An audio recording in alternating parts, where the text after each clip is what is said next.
Hola, ¿cómo estás? Espero que bien y con ganas de seguir con nuestro curso que hemos arrancado. La última vez llegamos a la conclusión de que la sexualidad ya no es un tema privado ni íntimo, más bien es un tema público. Se opina sobre ello y nos informan, y de alguna manera también nos forman. Hemos pasado de tratar de este tema como algo tabú hasta incluso a banalizarlo, hasta el extremo. Y esto siempre ha sido así. La situación en la que hoy vivimos no la podemos separar del contexto amplio social de nuestra historia, y especialmente de los últimos siglos y de las últimas décadas, y en este mundo nuestro occidental. Por eso vamos a echar hoy un vistazo a la historia, de la cual de alguna manera todos somos fruto. Desde el siglo XVIII, con la Revolución Francesa, se luchó por la libertad y por la igualdad. En sí, buenísimo, ¿no?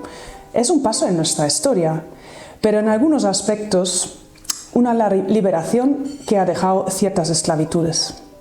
Se inicia una lucha por la libertad absoluta del hombre, se excluye a Dios y su presencia y su mensaje que nos orienta hacia la vida. En este siglo también, en el siglo XIX, con la ideología de Karl Marx y también con Friedrich Engels, se lucha contra cualquier institución y cualquier jerarquía y se intenta abolir las diferencias. La lucha contra cualquier represión y en favor de la libertad absoluta y la igualdad absoluta se pone en marcha, que en sí tiene aspectos también muy buenos, pero también tiene sus extremos. Inspirado en ellos, desde el inicio del siglo XIX surgen movimientos feministas que reivindican los mismos derechos y deberes entre hombres y mujeres. Se lucha contra la jerarquía existente durante toda la historia y de muchos siglos, que el hombre es superior a la mujer.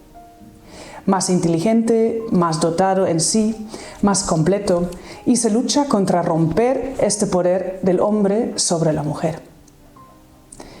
Al inicio del siglo XX se aprueba el voto femenino. Se consigue la posibilidad de votar a las mujeres y votar también las mujeres. Esto en España en el 1933. Es la emancipación de la mujer en Europa y especialmente también en Estados Unidos, en el mundo occidental. Esto es un logro. Y esto a la vez rompe con la historia de discriminación de la mujer, incluso a veces fundamentada, eso es lo fuerte, desde la fe cristiana y en la Biblia. Cada vez más se habla de la igualdad. Se pide para todo hombre y mujer, de toda cultura, sexo y condición, los mismos derechos. ¡Qué bien! Sin embargo, con la búsqueda de la igualdad se empieza erróneamente a borrar la diferencia. En el contexto de la sexualidad se llega a negar la diferencia entre hombre y mujer. Se confunde la igualdad en la dignidad y en el valor con la uniformidad, en la cual todos somos iguales, para tener el mismo valor. Se niega cada vez más la existencia de la diferencia. Ahora os pregunto, ¿somos iguales en qué? ¿Y en qué somos diferentes? Por ejemplo, es otro contexto, pero bueno, yo soy alemana y no soy española, como se nota, pero todos somos europeos. Sí, pero todo lo que uno lo es desde su cultura. Aunque vivimos en un mundo globalizado, cada cultura tiene algo propio, algo único, algo que se define, y las diferencias tenemos unos de otros. Yo nunca voy a saber como una española y ser como una española, pero a la vez tengo que adaptarme, quiero acoger lo que es la cultura española, por ejemplo, saber charlar, perder un poco el tiempo, bailar y, bueno, vivir un poco más relajada, yo diría. Pero soy alemana. Aunque tú también vivas en Alemania, nunca vas a ser perfectamente un alemán, ¿no? Una alemana. La diferencia existe y a la vez la diferencia no es amenaza, sino riqueza. Si borramos la diferencia, borramos la posibilidad de enriquecernos con la perspectiva de la propia convivencia que el uno puede ofrecer al otro. Yo diría que sería una gran pena. Sabemos que hay diferencias, pero tenemos la misma dignidad, el mismo valor. Y algo parecido a nivel cultural también existen como a nivel de ser igual o no igual y diferencias entre hombre y mujer en la dignidad y los derechos. Debemos y somos diferentes. Sí, somos diferentes. En adelante, ya más allá del curso, lo profundizaremos más.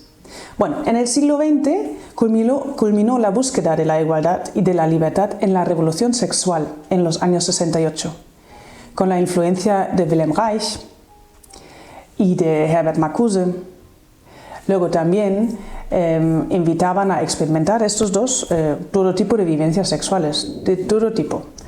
También la existencia del ateísmo de Simone de Beauvoir y también los estudios socioculturales de Margaret Mead influyeron un montón en una cierta liberación de la mujer que consistía en ser liberada del rol de ser madre y de tener que ocuparse de los hijos. La revolución sexual quita del ámbito del tabú a la sexualidad y lo saca a la vida pública. En sí, sacar la sexualidad del ámbito oculto, pecaminoso, prohibido e inhibido está bien. Se destapa un silencio sobre la sexualidad en la sociedad y una visión pecaminosa de la sexualidad. En sí, esto es positivo. Sin embargo, la revolución sexual banaliza la sexualidad, quita un sano pudor y una sana discreción hacia la sexualidad, que es muy válido por ser una de las vivencias más íntimas de la persona. En este tiempo aparecen playas nudistas, imágenes de hombres y mujeres desnudas en las revistas, en la televisión, etc. Surge el mundo incluso de la pornografía.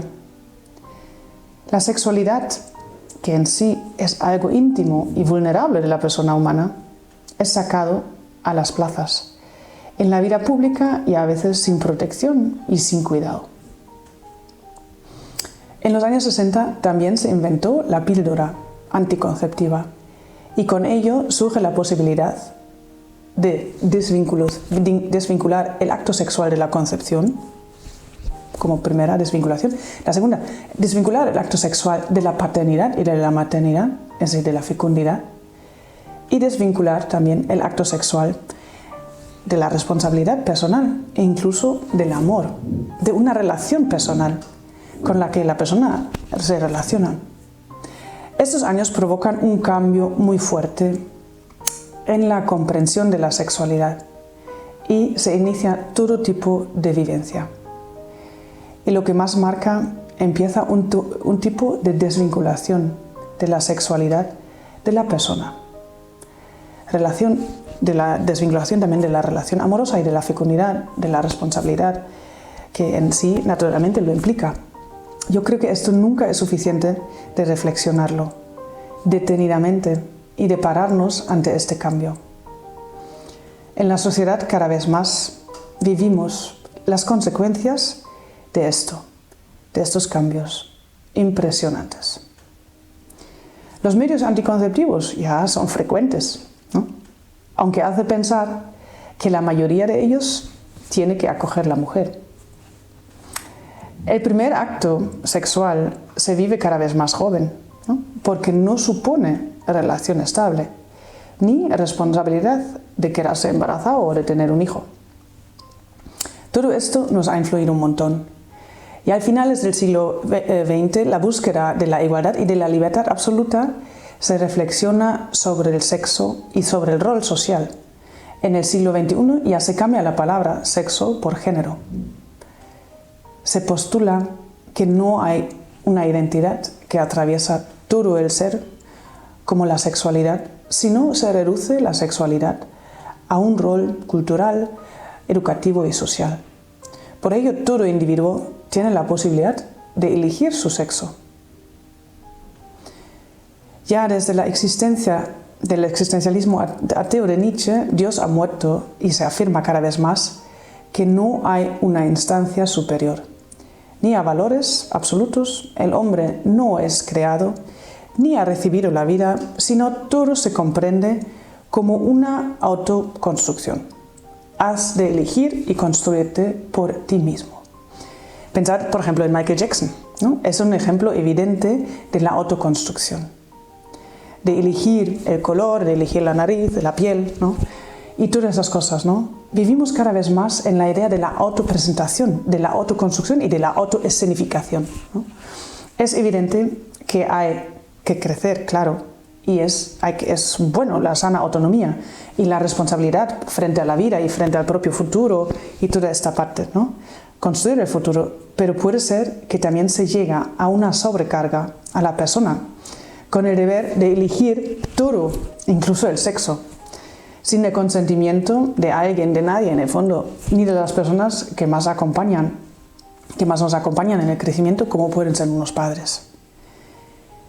En España vivimos la ley del péndulo, y en muchas partes, ¿no? Antes la sociedad vivió muy marcado de la tradición cristiana, pero el péndulo va al opuesto.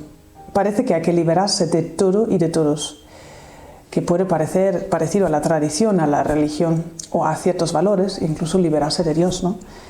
En ese sentido es muy importante comprender nuestra sociedad actual en la cual vivimos, y desde ahí vivimos nuestra sexualidad, nuestras relaciones, nuestra afectividad, ¿no? Y indirectamente estamos formados, nuestra vida social nos forma, ¿no? Y olvidamos que la sexualidad es una parte esencial, ¿no?, de nuestra vida. Dice un documento de la Iglesia, la sexualidad es un elemento básico de la personalidad. Por eso, como cristianos, es importante ser críticos y formarnos.